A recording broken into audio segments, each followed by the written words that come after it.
मन ही तो सबसे ज़्यादा परेशान करता है।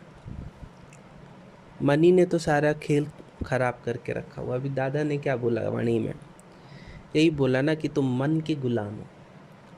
कभी कभी हम लोग बहुत खुश हो जाते हैं, लगता है अरे आज जैसा दिन तो है ही नहीं कहीं।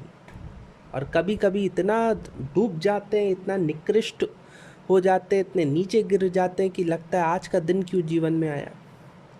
तो ये जो इधर के उधर हम लोग झूलते रहते ना, जैसे झूला होता है आगे पीछे, वैसे हम भी सुख और दुख में झूलते रहते हैं। क्योंकि हम अपने आप को अपने मन में मन हमको हमको अपने मन को वश में करना चाहिए, पर मन हमें वश में करके रखता है। हम मन के गुलाम बन के रहते हैं। गीता में अर्जुन ने जब पूछा तो प्रभु ने पूरा बहुत अच्छे से बताया। उन्होंने कहा ये जो तुम्हारा शरीर है ना, ये रथ है, और जो रथ को खींचने वाले घोड़े होते हैं वो है तुम्हारे शरीर की इंद्रियां। इंद्रियां क्या हुई? आँख, नाक, कान, मुंह। आँख क्या देखती है? वहाँ तुम भाग जाते हो। कान क्या सुनता है? वहाँ तुम बैठ जाते हो। अच्छा और सुनाओ, और क्या तुमने उसके बारे में कुछ कह रहे थे? मुंह में स्वाद, कह रहे आज मुझे उस चीज़ की खाने की क्रेविंग हो रही है आज कुछ। तो मतलब ये इंद्रियां तुम्हारी घोड़े हैं और ये शरीर तुम्हारा रथ है। इस शरीर के चलाने वाला जो ड्राइवर है, इस रथ को चलाने वाला जो ड्राइवर है, वो है तुम्हारा मन। और जो रथ का मालिक है वो है तुम्हारे शरीर की आत्मा। ऐसे ये तुम्हारा काम करता है पूरा।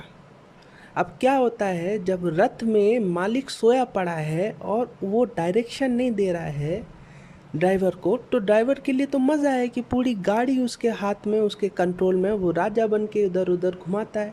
जहाँ मन करेगा वो तो वहाँ रथ ले जाएगा उसको। इंद्रियां जहाँ खींचेंगी वहाँ मन उसको ले जाएगा। पर जब जो मालिक है, जो आत्मा है, जब वो सजग रहती है, जब वो अटेंशन में रहती है, तो वो मन को इधर उधर जाने में की हिम्मत नहीं रहती, क्योंकि उसको पता है मेरा मालिक जग गया है।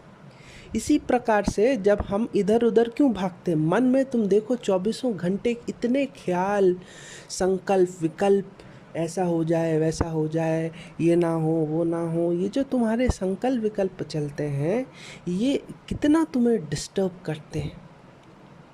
ये जो तुम्हारी सुख दुख है, ये सब तुम्हारे मन से कंट्रोल है, और कोई तुम्हें सुख दुख नहीं करता है। पानी कैसा है? पानी तुम गर्मी में तुम देखो, अगर उसको आग में रख दो तो गर्म हो जाएगा, फ्रिज में रख दो ठंडा हो जाएगा।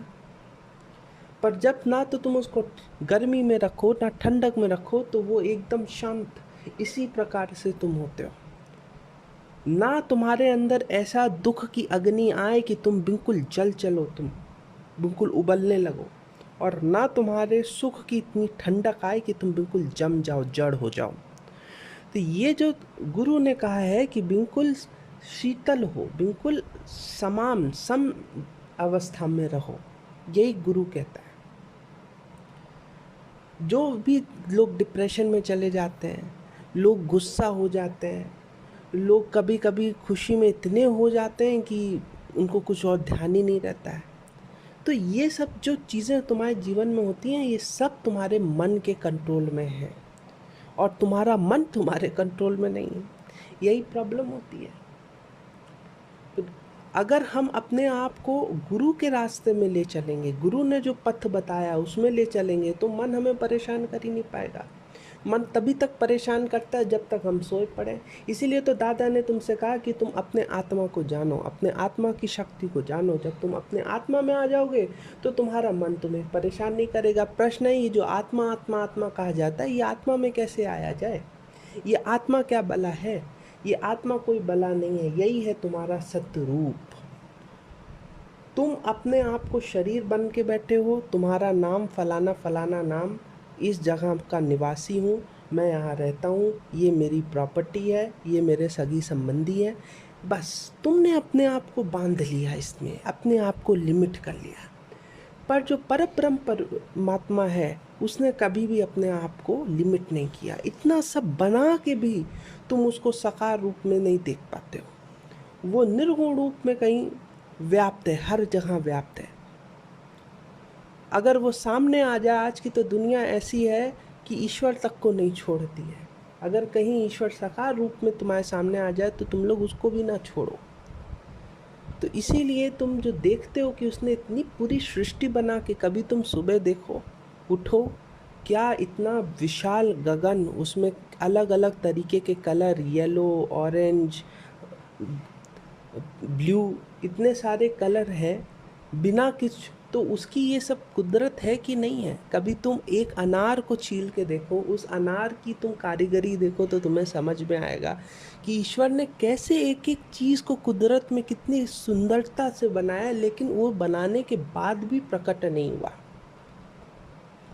एक बच्चा अगर छोटी सी ड्राइंग बनाता है तो वो चाहता है कि वो अपने सब जो उसके घर में आता है वो अपनी आर्ट बुक लेके चला जाता है, देखो मैंने बनाया, क्योंकि उसको तारीफ चाहिए होती है।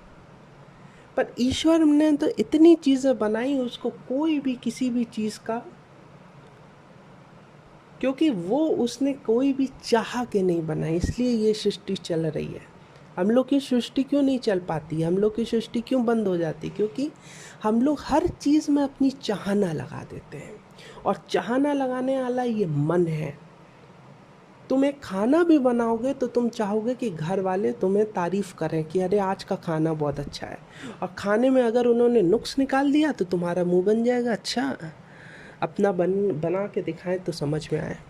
तो ये सब चीज़ें तुम्हारे जो मन में एक एक चीज़ की आशाएं आकांक्षाएं डाल रखी हैं कि नहीं, हमको हर चीज़ के लिए तारीफ़ होना चाहिए, सब इंसान हमारी वाहवाही करे। पर जो ज्ञानी पुरुष होता है उसको कोई फ़र्क नहीं पड़ता, उसको काम है, वो खाना भी बनाएगा, सोचेगा हम तो ईश्वर के लिए बना रहे हैं, हम तो ईश्वर को भोग लगा रहे हैं। जब तुम मूर्ति के पास ले जाते हो, जब तुम भगवान के विग्रह के पास भोग लगाते हो, तो वो तो कहता है तुमसे कि खाना अच्छा बना, खाना होता है, पर तुमको कितना आनंद आता है उसको समर्पण करके कि प्रभु ये तुम्हें समर्पित है। इसीलिए घर में भी तुम कभी भी किसी को खिलाओ तो शुद्ध भाव से खिलाओ, उसको समर्पण कर दो कि भाई ये हमने आपके लिए बनाया है ये भोग। पर तुम वहाँ खड़े रहते हो, तुमको चाह रहती है कि कोई तुम्हारी तारीफ करे। ये जो तारीफ है ये तुम नहीं, तुम्हारा मन तुम्हारे साथ खेल करता है, तुम एक ऐसे ऐसे खेल खिलाता है, ऐसे ऐसे नचाता है कि तुम लोग नाचते रहते हो सुबह से शाम। अगर कोई तुम्हें व्यक्ति फ़ोन नहीं करेगा, तुम्हारा रिश्तेदार है, तुम्हें फ़ोन नहीं करेगा तो भी तुम्हारा मन चलता है, अरे उसने फ़ोन नहीं किया इतने दिनों से, कहीं कोई गलती तो नहीं हो गई मुझसे।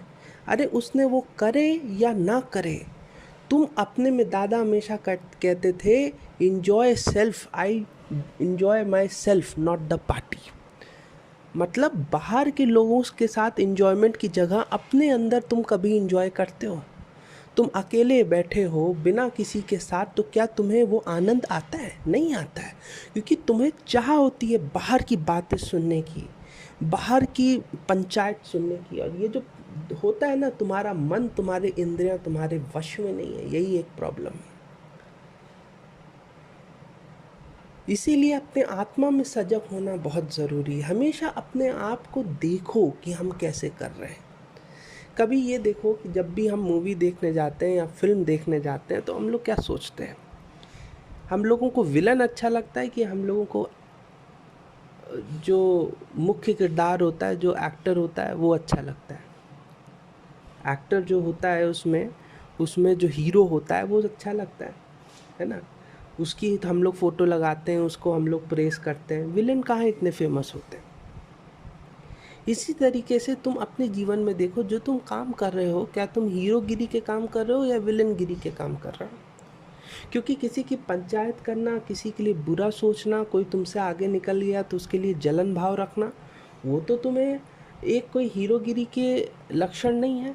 अच्छा तुम्हें हीरो लगता है, लेकिन अपने जीवन में तुम कैसे बन के बैठे हो ये तुम देखो। और हमेशा हर समय अपने मन को रेस्ट दो, हर समय लगे हुए किसी भी चीज़ में।